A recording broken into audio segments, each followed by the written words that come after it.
In a single moment, your life can change. Moments with Marianne is a transformative hour that covers an endless array of topics with the best of the best. Marianne's guests are leaders in their field, ranging from inspirational authors, top industry leaders, business and spiritual entrepreneurs.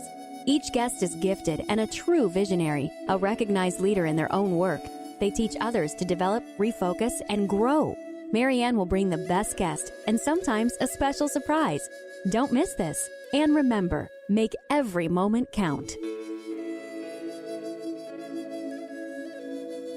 Welcome to Moments with Marianne. I am so excited we're going to be spending this time today. We've got quite a show lined up. Our first guest, Alison Donaghey, is here today to talk to us about her new book, Think Opposite. So welcome to the show, Alison. Thank you so much. It's such a treat to be here. Oh, what a joy it is to have you here. So I'm going to ask you, like I'm sure everyone wants to know, so what inspired you to write Think Opposite? Because I know that you're this highly gifted person that helps people, just kind of figure out their business. Well, I owned, and thanks for that. I own a house painting company. I've had it for 18 years. And being a woman in a male-dominated industry, way back then, I didn't get any help. And in fact, a lot of the male painters tried sabotaging what I did. And so I learned an awful lot about business in a non-traditional type way. A lot of trial and error, a lot of seeing what works and what doesn't work. And then when I heard a woman speak in New York, I was at a conference and she talked about how she has a company and helps people write their book. And I went, oh, maybe I need to write a book. And then, a few weeks later, I had my book. And it was this really great experience. And the beautiful part is hearing from people about how it makes sense and how it's changed their life. Like that's been the real amazing part for me. Well, and I'm not surprised. I mean, I've known you for a little while, and I know that you have really helped and inspired a lot of people. I've heard a lot of your interviews as well. Thank you. Yeah. And so, I mean, when we write books, it's kind of an exciting time getting that out there. And it probably is a good thing because the information here is something that could be used in any business, regardless what they're doing, and to kind of help them kind of reboot themselves. Yeah, whenever we write a book, it's always with somebody in mind, and I definitely had a type in mind. But it's surprising how much people can glean from information and how they can interpret it, which is really what I want people to do: start thinking about things and how does this work and how doesn't this work, and then applying it. So it's pretty cool. I got to say. I would agree with you. Well, and the thing is usually people in business who have started like from the ground up, like you with your painting company and going through different challenges, working with different people that, maybe they're sabotaging you in some situations. I have a friend that she owns a precast company, and there's some of that there as well, because the industries just aren't female. They're not really open for females. So for women. And so it just gives you a lot of experience that you can help people on all levels when you meet them. Mm-hmm. Well, and I think it helped too, because people would say to me, oh, wow, that's not how the guys do it. Or they felt more comfortable saying to me, we really hate it when the guys do this, so we figure a girl's not going to. And I'm like, oh, I better take notes here because this is how they want it done. And then when you listen to people, then you can give them what they're actually asking for, not what you think they need. And it's a big difference. That listening piece is a big deal, Yeah, it is. Because like I tell you, there's been a lot of things I changed in my business because I thought I was giving them what they needed, but I was just giving them actually what I liked. And at the end of the day, I wasn't serving them in the way that I wanted to be, or way I thought I was going to. Well, I think everyone, when they first start out in business, that's kind of a common mistake that happens. I mean, I've made it, just thinking, oh yeah, this will be great for them. And it's not really what they envision for their business or their dream. And so, sometimes it's putting all that aside and really listening. Mm-hmm. Well, and that applies to parenting and relationships and all sorts of things when we're interacting, because it needs to be more of a collaboration, I think, and less of us and them. I don't know. I mean, my dog doesn't talk. He's, he doesn't talk back, so I'm pretty good. Yeah, mine does. So anyway, so back to your book. So in your book, you talk about domino thinkers. What is a domino thinker? Yeah, that's people who think about the outcome while they're making their decisions. Because you think about a line of dominoes, and when you push over the first one, that doesn't stop. It pushes the next one, which pushes the next one. And our decisions are much the same way, where we implement something, say, in our business, and we decide, oh, we're going to start doing it this way. And you think it's going to give you an outcome, but because you actually haven't followed the progression of that choice, it doesn't take you anywhere near you where you want to go. And all of a sudden you're left with this big mess of going, whoa, I didn't think it would do this. So you don't even necessarily even remember where that decision came from to trace it back to. So it's always thinking, if I do this, what's the ramification? What's the outcome going to be? And that's great advice. You know, you need to sit there and think about what the, okay, if I do this, what could possibly be the outcome? I think that's great advice. Right. Yeah. And we get busy. Like, it's not necessarily our fault that we don't do it. It's, we get 6 million emails a day and phone calls and customers that are upset or whatever it is that we're dealing with. And we have to make a lot of our decisions quickly.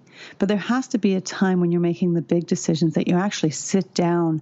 And that's why it's so important to get aligned with who you are and why you're doing what you're doing, so that all of those decisions fall into that system. Now, so if you had a business owner, what advice would you give them if they're feeling like, you know what, I've been doing this, I've been trudging this path, I feel bogged down and overwhelmed, and I just don't even in fact, I have to drag myself into work. I hate it. What advice would you give them? And they're not ready to quit, Right. Well, I've been there. I get people to really connect to why they're doing what they're doing, because there's a fundamental reason that they're doing it. And this is sometimes different than passion. Like, we use this passion word an awful lot. And why we do something is sometimes different. Like, why is a person a barista at Starbucks and not a coffee shop, like just a donut shop or something? There is a fundamental difference between those two personality types. And when we can start understanding what it is that we're drawn towards and what the outcome is that we want, now we can start aligning the rest of our business with that desired outcome. And for some people, it's different things. Like I talk about in my book, that a violin maker might just want to make the best violins. They don't care if people like them. They don't care how much money they're charging. Their whole goal is to make the best violin. Then all of their decisions go into that, the way they purchase, who they have on their team, the products they use, all of that goes into making the best violin. Where if somebody else has a different focus, like they want great customer service because it really matters to them to serve a person, then all of those decisions will align with that need to serve or to give value or whatever that case may be. Well, I think that's great advice. And it's important to hear that, because a lot of times people are just like, gosh, I can't do this anymore. I'm stuck. And it's just a shift in perspective. It's not really being stuck.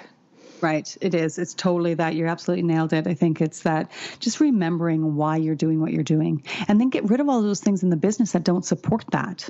Right. Because often we're trying to please everybody, and that's when we get burnt out. Oh, yeah. That's no fun then. No. And it's impossible. Like, you're fighting a losing battle. Like, there is no way you can make everybody happy. Like, people who come to me to work on their business, not everybody's my people, and I'm not everybody's people. Customers that would contact me for paint jobs, some of them weren't my customers. Sometimes I'd meet them and I'd be like, nah, this isn't a good fit. And I'd give another name, send them on their way. And I think, because when you can give your energy to the people who get you and who you get, you have a much better a business in the long run. Well, and I do the same thing. I mean, if I have clients that come to me and I just am not feeling like we would be a good fit working together, then, it doesn't make them bad. You just give them a referral to somebody else who would possibly be a better fit. So that's all good. Yeah.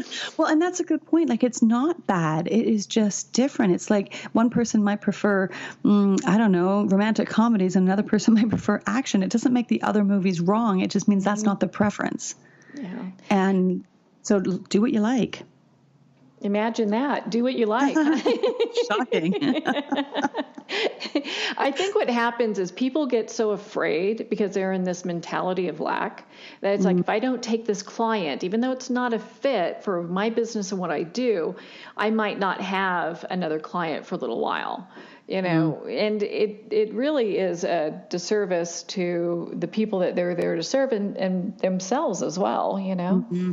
Yeah. Well, and when you don't come from a place of fear, when you just leave that space open for those correct people to come to you, you're going to end up growing bigger, faster, or reaching whatever goal it happens to be for you. When we take up our time with people who don't fit, we are really eliminating space for those people who do fit. Oh, yeah. Because then, there are only so many hours in a day. Mm-hmm. And as a business owner, there's only so many people if you are consulting or you're having to spend any one-on-one time or any kind of service industry. There's only so much a person can do. Yeah. So it's making those best decisions. Now, in your book, you discuss about including community in your business. Yes, it's important, I think. So I'm going to have you explain, what do you mean by that? When will we include it, and how would we do that? All right. Well, community, I think, is so important because those are the people that are actually supporting your business, especially if you're working where you live. Mm-hmm. And if you're working and you're bringing online and you're bringing money into your community needs that influx of what you have to offer. That's how healthy communities function. Mm-hmm. And I think it's very important that you understand what charities or community work or organizations you want to get involved with and how they align with your company, because it needs to make sense. I think it's in my book that I use an example of my doctor. My doctor raises money for Go-Go Grannies, which is grandmothers in Africa who are raising their AIDS orphaned children. Mm-hmm. Wrapping my brain around that one. Yeah. And it makes sense. She's a doctor. She's also a grandmother. And so the health and the grandparents makes a lot of sense. If she was raising money for a ballet, it wouldn't make any sense to me. Yeah. Because I'd be like, what? I don't get it. So it's important that the people who you're doing business with understand how you're supporting your community, because it builds trust. It's like, this person does this all the same way. It makes sense to me. It makes the decision-making super easy because you know who is a good fit. If your thing is children, makes sense. If somebody comes to you and says, hey, I'm doing this adult fundraiser, you're like, sorry, we only support kids. Mm-hmm. And it's easier for them to hear if they understand you're not going to support them because it's not part of your mandate. Yeah, I think then it makes how you're saying, your community then gets excited about that.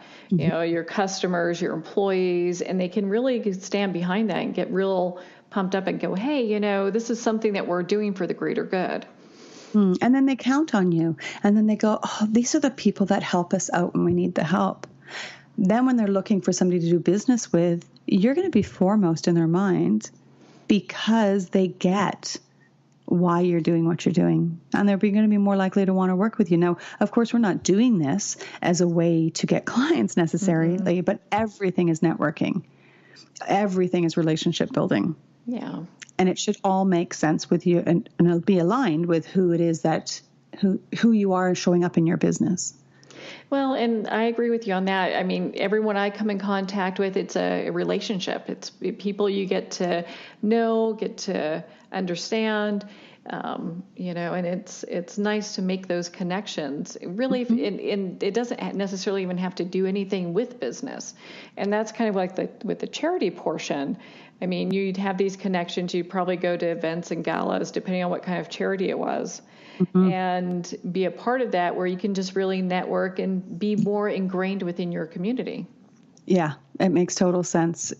And it feels good. It feels good to be clear on what you're doing and how you're doing it. It makes such a big difference. You can put posts on your website or your Facebook page or however it is that you communicate with your people, talking about these great events that are going on. You can help promote them in ways that just, again, builds communication, builds connection. So I understand the example you gave with the doctor and the charity she chose. If someone's looking for an outreach or charity or something like that to kind of pair with their business as something that they're going to donate to, how would they best, what are some of the key things that they should look at for that? Well, first, they want to really understand who they are in their business. So my doctor understood that she was a doctor and she understood she was a grandmother. Then she goes and looks for charities that can somehow combine the two. If when she was younger, she wanted to be a ballerina. She was in a bad car accident. And so therefore she couldn't be in ballet, but she had a great doctor. And so that's why she became a doctor. Then it would make sense for her to then support the ballet, but she would need to explain that to her following.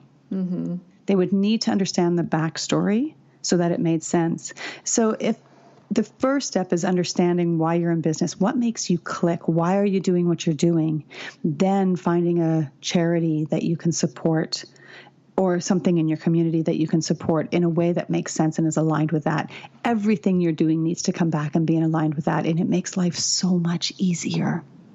Now, I know that you've worked with a lot of different people, companies, and corporations. What is one of the number one problems that you see that they come to you for? They don't know why they're doing it. Oh, that's a good one. They don't know why they're in business. They don't know why they picked that business over another business. And so then everything after that is messy. That's a big one. Another big one is, staffing issues, not being able to connect with the staff. But once you understand why you're doing it, then you understand what you need in a staff member. And then you start to understand what your staff member needs from you, because you're now connecting with their purpose or or reason why they're working for you and not your competition. Well, and that kind of comes to my next question is like, okay, so how, with our staff that we have, we want to be encouraging them to be kick-ass, but why would we want to do that? Well, because then they're working for you. They're not working for your competition. If you don't care about your staff know that. If they're just another number on the payroll, they feel it, they know it. They're looking for another job all the time. They're sabotaging the position that they have with you. And when they do that, they're just sending you to your clients to your competition. Oh, yeah. And you're paying them to send your customers away, which makes no sense at all. It's a much nicer environment when you understand your staff and they feel heard, they feel connected, and they start to think of the business as something that matters to them. So before, let's say a new business is going to start and they're working with you to kind of set things up properly so that their business just sings, what would be some of the key things that they would look for in developing that kick butt staff, Definitely figuring out what it is that they want out of staff. Often we think that we have to just take people as they come, and we don't necessarily truly understand the position that's being filled. I spent 5 years finding an assistant, right? Because at the beginning, I wasn't clear what I needed in an assistant. So how could anybody applying be clear on whether or not they could do the job? Yeah. So if you're needing somebody to answer phones, be really clear on what it is you need on that person when they answer the phone. I had a client one time and she said, well, I need somebody she was a hairdresser, and she said, I need somebody who can do all of the reception stuff and then wash everybody's hair. And I went, do you really think somebody who's really good at answering the phone is also going to be really good at washing hair? And she went, oh, I never thought of that. So now she's going to tap into the local university that has a hairdressing program where she'll be able to intern hairdressers. They'll be able to do the hair washing, and then she can actually hire somebody who is skilled as a receptionist or the admin person. That's a great way of including the community. Like how you were saying is, work with that local college, give some people some work experience on being in an actual salon and what to expect. That's great. Yeah, absolutely. And then you get your pick of people when they graduate and they already understand your company and you already know if they're a fit. So everybody wins in those situations. That is a win-win situation. Now, I like win-win. Yeah, don't we all? Well, no, I wouldn't say that. I'm actually amazed at the people who don't even think about win-win and don't even appreciate it when they get it. So if you can do that whole win-win thing and understand that it's a relationship and both sides need to get something out of it and need to leave feeling good about it, you're way ahead of the curve. Well, it's, a friend of mine always says, when he hires people, he's like, I want to make sure they're there next Tuesday to do the work I need them to do. So you make sure you pay them. There's that, yes, for sure. Yeah, and you get the service, but make sure you pay them. Yes. And make sure you understand what makes them tick, because, there's a lot of clients that I've had that just throw money at people hoping that's going to make them work harder or work smarter or care more. And that doesn't necessarily work that way.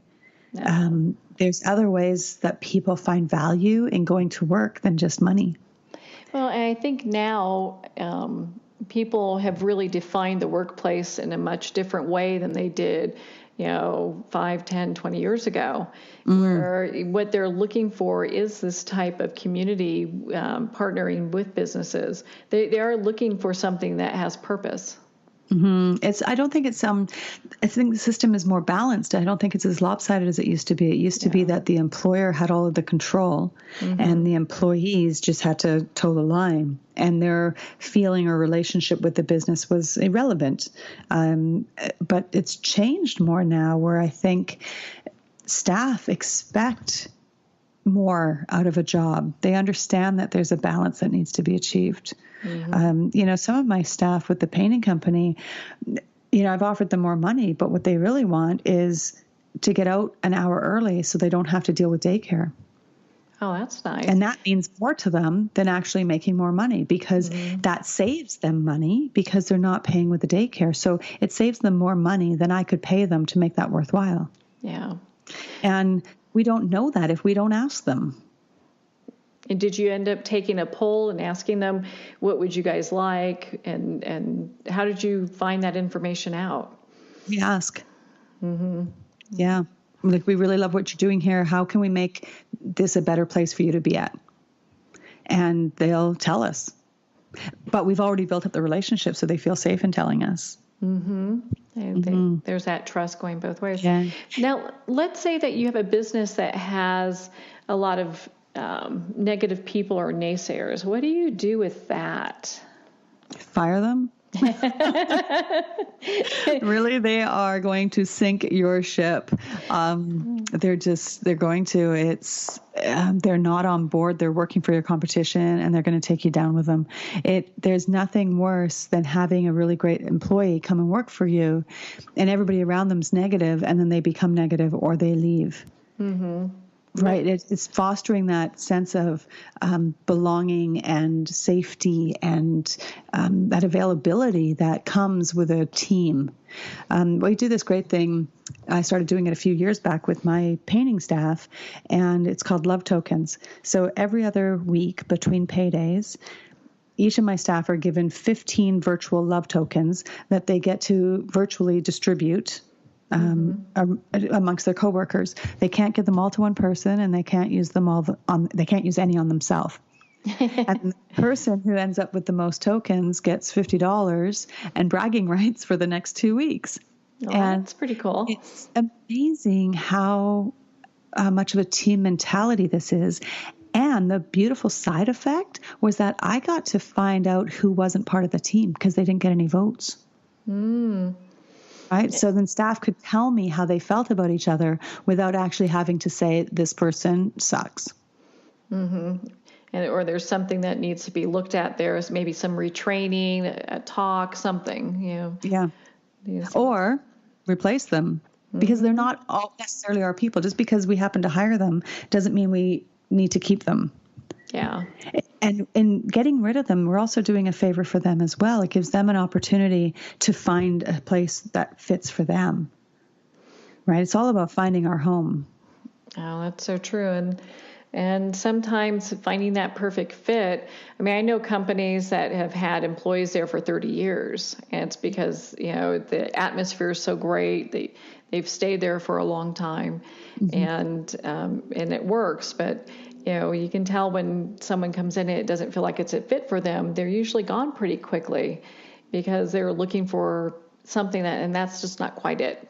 And we have to be careful too, because sometimes we can keep those older people longer than perhaps we should, and they're controlling the ship, and we're no longer controlling our own ship.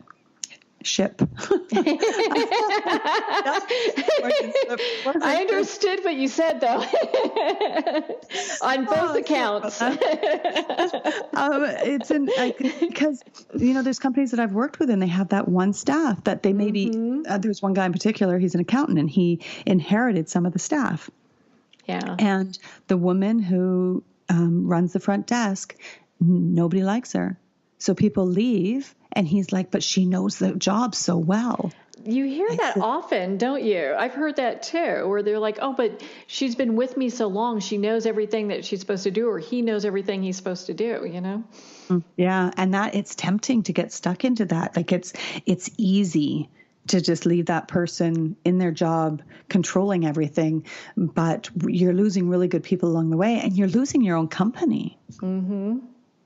And without a doubt. Well, Alison, gosh, we could talk all day long. Yeah. This is way too much fun. Where can our listeners connect with you and, be part of your community? Oh, well, I am on Facebook under Domino Thinking. And, the easiest thing is you can even just shoot me an email, Alison, that's with one L, ALISON, at dominothinking.com. I love getting emails from people and connecting. And if you have a question, I'd be happy to answer it. Oh, perfect. Well, thank you so much for taking the time to be on the show with us today. It was a pleasure spending time with you. I appreciate it. Oh, thank you. We're going to pause here for a quick break, and we'll be right back after these messages.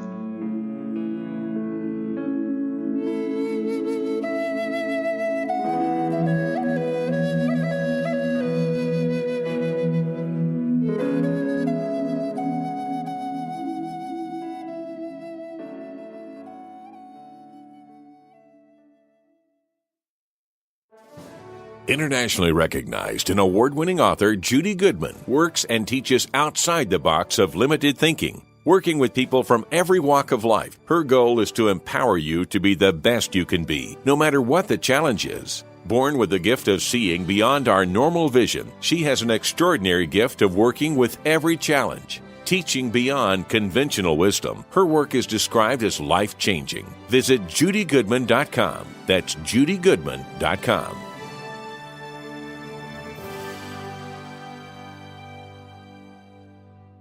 There comes a moment when you realize you're somewhere special, when you discover that each beautiful creature that you see has been rescued from a life of absolute horror and brought to this incredibly free place. Here's where their lives were forever changed and where yours will as well. Discover over 500 tigers, bears, and lions at the brand new visitor center at the Wild Animal Sanctuary just outside Denver. For more information, visit wildanimalsanctuary.org. Discover true freedom at the Wild Animal Sanctuary. Have you ever had the sense that your thoughts might actually be doing something? Ancient secrets of manifesting have been masterfully revealed in the award-winning book Manifesting 1, 2, 3 by Ken Elliott. For the first time, the author's experiences and stories in this book describe exactly how your thoughts can create anything. You've been doing this all your life, but it's never been fully explained for you until now. Visit manifesting123.com for more information today. Manifesting123.com. Ben Wexler is a gifted leadership development and strategy consultant for professionals who want to transform their organizations and careers. Through a uniquely personalized set of processes, participants discover their unique knowledge, how to leverage that knowledge and experience, and then put it all together with a global strategy. You're more valuable, your organization is more valuable, and the change is viral. Contact Ben at 630-881-1074. 630-881-1074.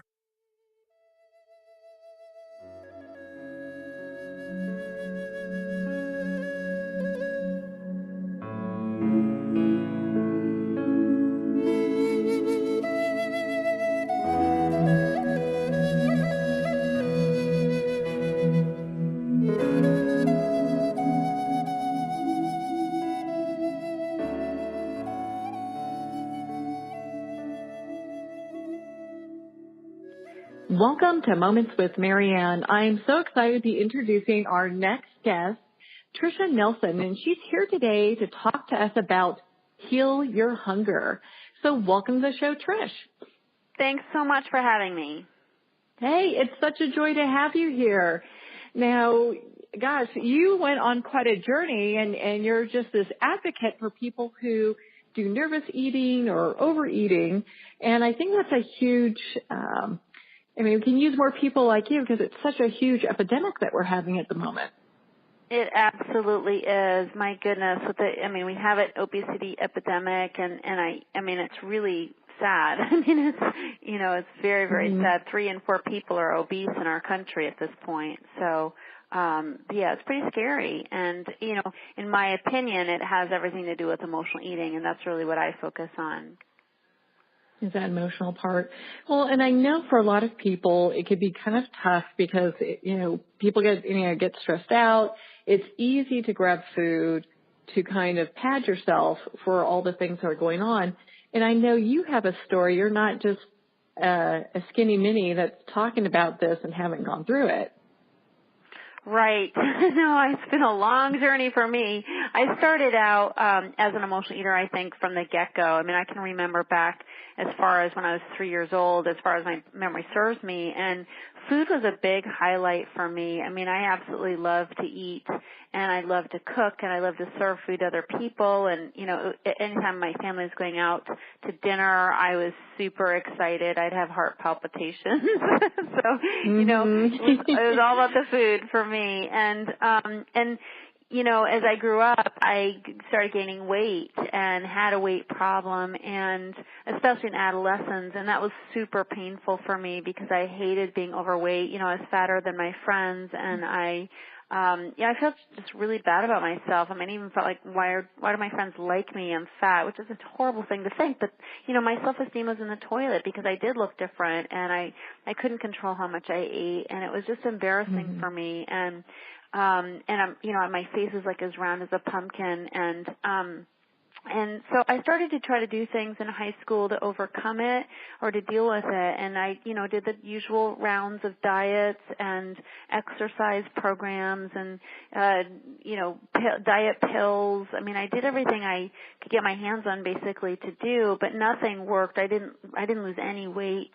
And then I started doing more psychological things and emotional things. So I went to Overeaters Anonymous and for a good while, and that didn't seem to put a dent in it. And I wasn't just dropping by. I was heavily involved, but I still kept. I'd get abstinent for a little while, and then I'd break out, and it was just this cycle for me, and I was definitely a yo-yoer with my weight. I'd go up 20, down 10, up 30, down 5. I'd struggle. There's one summer where I tried so hard to lose weight, and I just hovered between like 155 pounds and 150 pounds or 145 pounds the whole summer. And that was just, and I was 5'6" at the time. I think I've shrunk since then. but basically, that's how it went for me. And it was just such a big bummer for me. And so I felt very hopeless. By the time I was actually quite young after trying so many things. I was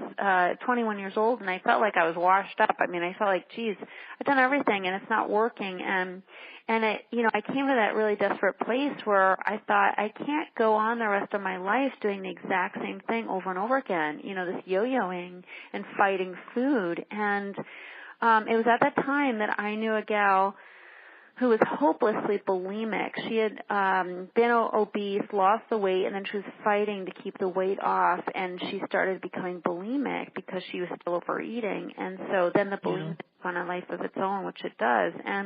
And then nobody could help her stop her bulimia. It was really hopeless. And then I saw her one day, and she said, I haven't binged and purged in 2 weeks, and I haven't had the desire to. She said the desire's been lifted. And I could see it, Marianne. I could see it written all over her. She was completely different. She was composed. She was strong. She was confident. And it was like I was looking at a miracle. I could not believe it. And then I saw another friend of mine who had the same kind of transformation, like a visible something was totally different about this person. And I said, and she was an overeater too, I said, what's different? Like, what are you doing? She said, I'm working with Guy Roy. And she's like, so is this other gal. And when she said that both of them are working, like being mentored by this Guy Roy, and I knew who she was talking about because I'd heard him speak about 9 months before, I just said, give me his number. I'm calling him now, because I saw amazing miracles in front of me. And so I went, and I literally went right home and called him. And we didn't have cell phones at the time.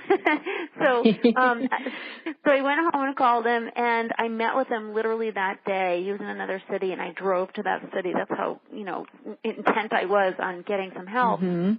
And I drove to see him, and boy, oh boy, he just put everything into a new light for me. And he shared with me that my problem was not food, it wasn't fat. These were symptoms of deeper issues. And I think knew that in the bottom of my heart, but I didn't know. Nobody had really put words to it the way he had. And so basically, I started working with him, and everything changed for me. I stopped needing to overeat. I was able to live in a thin body, and I had been 50 pounds overweight, so that was a miracle in and of itself. And my life's never been the same since. He really put me in a whole new path and helped me deal with the underlying causes, which is the crux of the whole thing, And after that, I just said, I want to be wherever you are helping you. Like, I want to watch people get this because it's amazing. And that's what I've been doing for 30 years. Like, I've had my little wagon hooked up to his, and I go wherever he goes, and eventually he just relented and married me. So, whatever. So, that's kind of my story. Sure he thinks he's got the bigger part of the deal there, He's like, scored, He just won't give up. Hey, look at this. We make a good team for sure. Yeah. Well, and I know that, you talk about how spirituality plays a part. 'Cause I get your emails, I listen to your podcast, and you talk about the spirituality part of it, which I was a little bit surprised because a lot of times people are just saying, well, we need to count the calories, or, there's all these, eat carbs, don't eat carbs, eat fat, don't eat fat. There's all these things. Yeah, it's crazy, right? There's hundreds of thousands of books on fitness and diet alone on Amazon, literally hundreds of thousands. And, they all basically say, very close to the same thing. Little variations, and carbs or no carbs, fat or no fat. But the bottom line is, somebody who struggles with food and weight does not, they're not in the dark about what they should be eating. Let's face it. Most people who have been on this journey, it's not their first rodeo. They know what to eat. They know what to eat. They know what makes them fat. They know what makes their jeans not button in the morning. But that knowledge doesn't matter. So, we're so obsessed with consuming knowledge about this. Tell me what to eat, give me the diet, let me read one more book that has a magic cure. but none of it cures anything. And to me, it's because we're lacking that deeper conversation. I mean, my problem was lack of being able to follow through. You know, I didn't have the power to follow that diet. I didn't have the power to not eat carbs or sugar or whatever else. You know, I had to eat those foods. And so absolutely spirituality is a part of it, because if I don't have the power, I got to get the power from somewhere. You know, and my experience is tapping into our divine self, and I'm not talking religion, I'm literally just talking about that higher, I mean, call it higher self, lower self. You know, that higher wisdom inside of us will guide us and help us and support us if we tap into it. You know, and one of the reasons why I couldn't tap into that, because I wanted to be a spiritual person. I grew up going to church, and, you know, I liked the idea of it, but I felt so disconnected from any kind of higher power. And the biggest reason was because I had all these emotions blocking me. So it is spiritual, and it's also emotional, because I have to deal with those emotions that get in my way of feeling the spiritual connection. And that's really, you know, to me what it comes down to. And it's the emotions that really drive the compulsive behavior as well. You know, I mean, that's what emotional eating is eating to stuff emotions we don't want to feel. And so it's really a package deal. Like, I have to address those emotions, and I have a lot easier time doing that if I have support, and the spiritual support is enormously helpful for that. Yeah. And I like how you've tried pretty much like every avenue, because, I mean, some people would be like, you know, I should, you know, you'll have their friends or family say, well, you should go to Overeaters Anonymous and do that. And, you know, and that might work for some people, and for other people, that's not quite the thing. It's more of having that spiritual connection with everything. Yeah, you know, Tulsa programs are, you know, have served our culture and our country, you know, amazingly. I mean, it's, in terms of not drinking, it's, you know, Alcoholics Anonymous is the single most, you know, most effective thing for curing alcoholism, one day at a time, arresting it, whatever. Mm-hmm. But, you know, you'd think it would translate into the other programs, at the food. But regarding food, it's a trickier thing, because you have to eat 3 times a day. Whereas, you know, you can put the plug in the jug when it comes to alcoholism. You know, just don't drink, you know, or just don't use drugs. Food's trickier, because you have to take out the food out of the refrigerator. You have to prepare it. You have to eat it. You know, you have to buy it. You have to go to the grocery store. Yeah, it's a harder deal. You know, so I think the food addiction is much harder to overcome than any other addiction for that reason. But also because we, you know, emotional eaters, I believe, started stuffing at an earlier age than someone started using alcohol or drugs. You know, an alcoholic or drug addict usually starts around 11, 12, 13, 14, something like that. Whereas a compulsive reader, I mean, look at me, I'm 3 years old, stuffing my feelings, you know, and I find that we do that. We start earlier because it's accessible. I mean, we don't have to go buy it at the liquor store or get someone to buy it for us. It's everywhere. It's in our house. It's in the cookie jar, you know. So we're stuffing at a much younger age, which means our emotional development is arrested whenever we started, you know, stuffing and stopped feeling and stopped growing emotionally. So it's much harder to overcome. And, you know, the 12-step programs have taught us so much, but unfortunately a lot of the food programs are focused on a food plan or controlling food and thinking that's the only way, you know, that you have to measure it, you have to weigh it, you have tight death grip on it. My personal experience and what I was taught, you know, when Roy started working with me, because I was trying to do that food plan and I couldn't do it, what he taught me is literally, truthfully, it's about giving up control, not exerting more control, because I don't have control. But that's a harder thing to do, is to surrender control, because then people think, well, if I do that, I'm just going to be eating the house, you know. But that's not, you know, our experience. Is if somebody does this deeper work, this deeper emotional and spiritual work, their compulsion and obsession to overeat will be lifted. Like it's that, for me, it was lifted to where I didn't want to overeat. And that is really the only true solution, is if you can have that compulsion and obsession removed. So you're not fighting it or controlling it or trying to, do all these machinations to make sure you don't bust out, in a binge. So that's really more of what, our work is about, is really, doing a deeper healing so that you don't have to always be controlling the symptom. Yeah, because then it's like putting a Band-Aid over, Totally. over a major injury. It's exactly. Not going to work.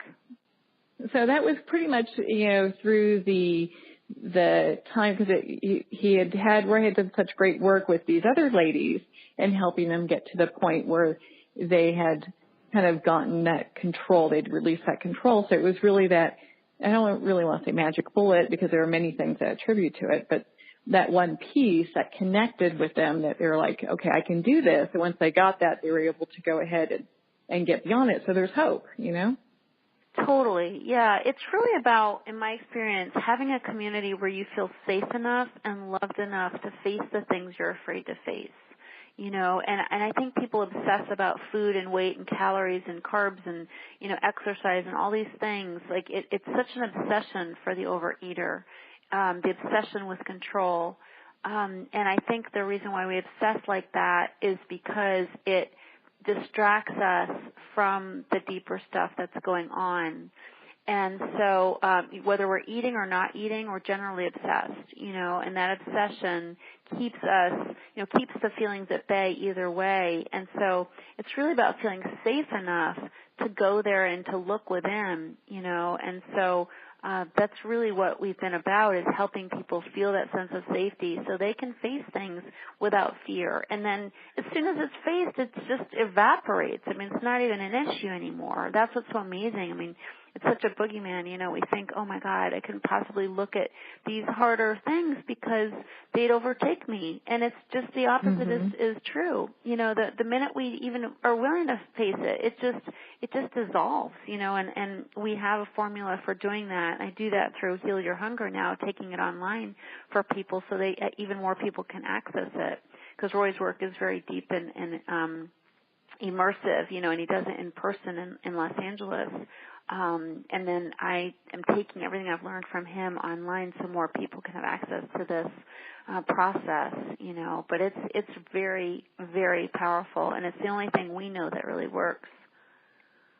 That's so important because, it's easy for, it's not really to the point where everyone can just get up and go, well, I'm going to head out to LA and visit Roy and do this. And you're making it easier for people, so it's so much more accessible, so that they can do this, because some people probably don't want to go and talk to somebody about it, but it's okay if they toe dip and kind of join your community and learn a little bit more about it and gain that courage, Absolutely. Yeah. And that's really one of the reasons why I wrote the book, is, it's just come out, that Heal Your Hunger, 7 Simple Steps to End Emotional Eating Now, because I know people are just starting on this journey and trying to figure it out, and that they can literally read at home, check it out, and learn, and then they can get more involved in the community and doing the work.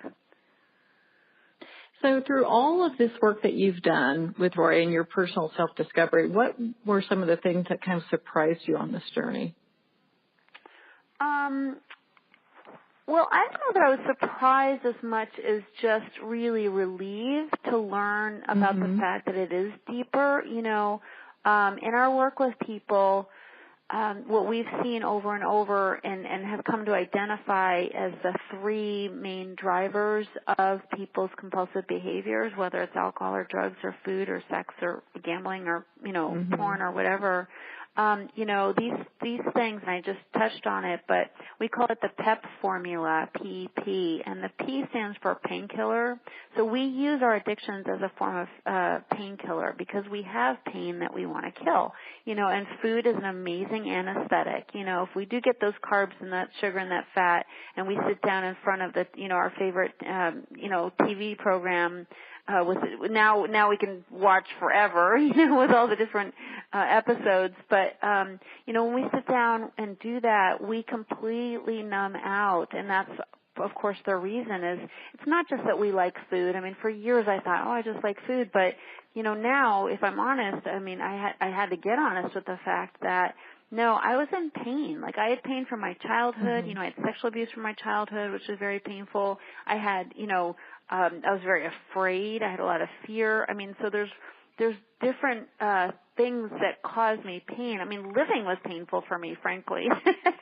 Just well, I think most people can relate to that, because, I mean, even with the best intentions, will send their children to therapy, Yeah, it's like living was just hard. It's like terrified me, everything, the school. I mean, I didn't want to go from 4th grade to 5th grade. I had to talk myself into it. I'm like, now everybody does it, Tricia. Like, you can't be the only one who doesn't do it. Come on, you can do it. I mean, life is terrifying for me. So I would be in pain, and I'd use food, and then I wouldn't be in pain anymore. So that's what our drugs do for us. And then the E stands for escape. Well, because I was in so much fear, I just wanted to just check out. I was in a lot of fear, and I was also a goody-goody. So I was always doing the right thing. But eventually I just felt like, screw it, and I wanted to just check out and escape. And so food is very much an escape. I just want to hole up in front of the TV with my binge foods and not deal with anybody or anything. And so that's a big reason why we use it, is because of the fear that we have of living. And then the third thing is for a form of punishment. And a lot of people don't think of that, as a reason why we eat. Like, we're not punishing ourselves, we're treating ourselves, right? But if you play it out to what happens in the end after you've eaten, and how gross you feel and how full you are and how you've got zits on your face and you can't button your pants, then it's not so much of a treat. Then it's actually, I've basically punished myself. I've put myself in this horrible position. And we do that to ourselves, I believe, because we have an inordinate amount of guilt. I mean, emotional eaters are very guilt prone. And either because, for two reasons. One is because we're just super sensitive souls, and so we feel guilty really easily. We're super sensitive. But also because, when we're afraid, we do things that we're not proud of, and so we carry this sense of guilt, and then we hurt ourselves with food to punish ourselves. So that's the PEP formula, is looking for the pain, the fear, and the guilt that drive us, and drive our eating. So that's super helpful information, or at least was for me. And the other thing I've discovered through my research is really, in my own experience, is that there's really a profile of the emotional eater, okay? So emotional eaters don't just emotionally eat. It goes so much deeper than that. There's an actual profile of the emotional eater, and that is basically character traits that we have that play out in our lives that create our pain, our fear, and our guilt. So there's certain ways that emotional eaters specifically respond to life that is very, very it's our way of relating to life. And what happens with that is that we, an example is we're amazing people pleasers, okay? Emotional eaters are consummate people pleasers. And we always want to try to get our validation, or we do try to get our validation from outside of us. The kudos that we want, the praise and all these things. So we go above and beyond all the time in our jobs, in our family life, with our friends, at church, whatever. We go above and beyond because we want that validation. We want people to think we're wonderful. But the thing is that at the end of the day, we're overtaxed. And we're resentful because nobody appreciates us, right? Nobody appreciates our efforts, and we're kind of pissed off and self-pitying, and then we go home and we console ourselves with food. So it's a setup. We set ourselves up for these binges based on the way we act out in life, based on these character traits. And so in my book, I talk about the anatomy of the emotional eater, and there's 24 traits that are very germane to the emotional eater's experience that we have to take a look at in order to stop tripping ourselves up. That self-sabotage that we get into, we're doing so good and all of a sudden, boom, we blow it.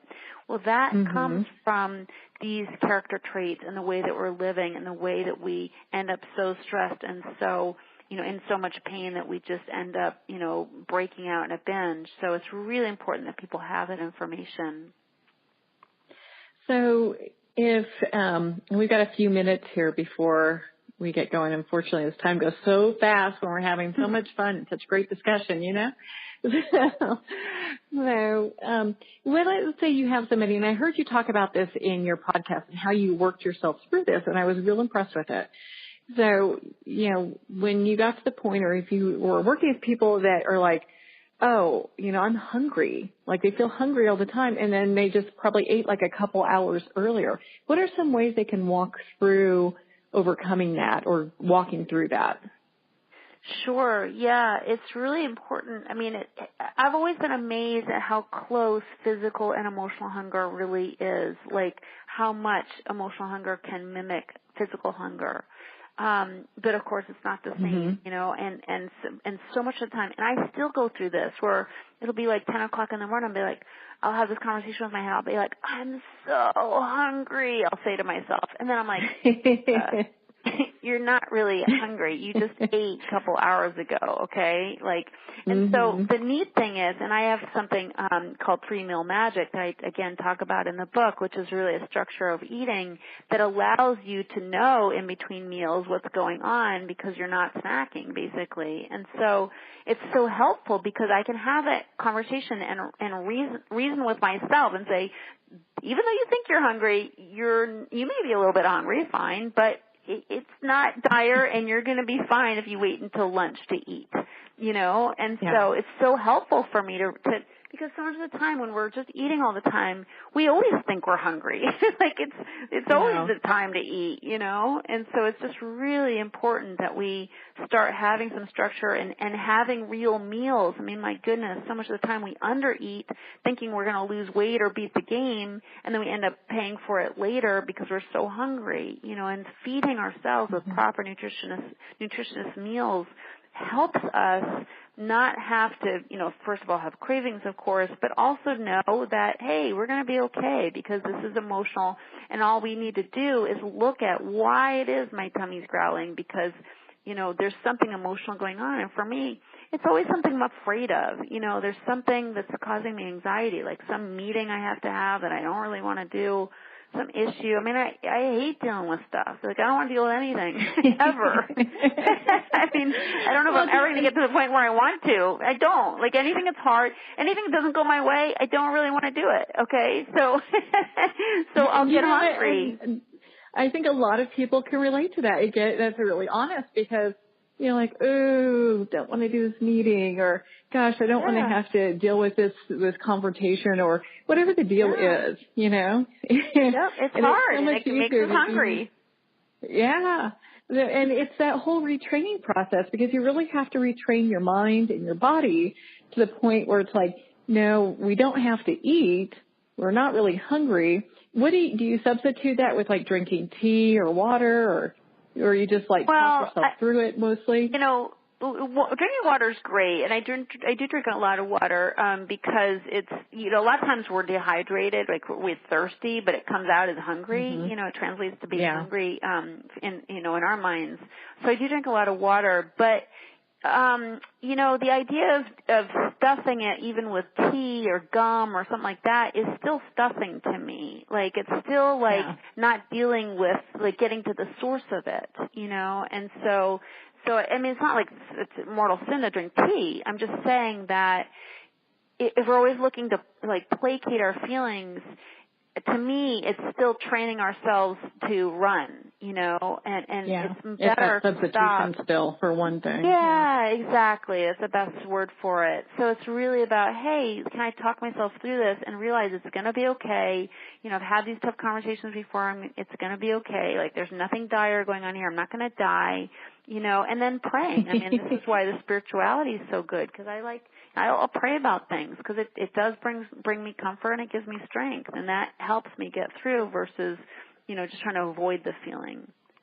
Well, and we live in such a great age. I mean, my city has a meditation center. There's lots of resources, and of course, they can go and listen to your podcast at your website, yes. healyourhunger.com, because you have a podcast. You've got some really great stuff. I've learned a lot listening to your podcast. Oh, thank you so much. Yeah, no, I enjoy doing that, and it does, people do seem to get a lot of benefit from it because I'm just sharing so much from my personal experience and our experience of working with people for 30 years. So I definitely recommend people check that out and go to healyourhunger.com and see all the episodes on there. Tricia, thank you so much for taking the time to be with us here today. Oh, well, thank you for having me. It's been such a pleasure. Well, that's all the time we have for today. You've been listening to Moments with Marianne. If you'd like to find out more about this show and others, please visit momentswithmarianne.com. And remember, make every moment count.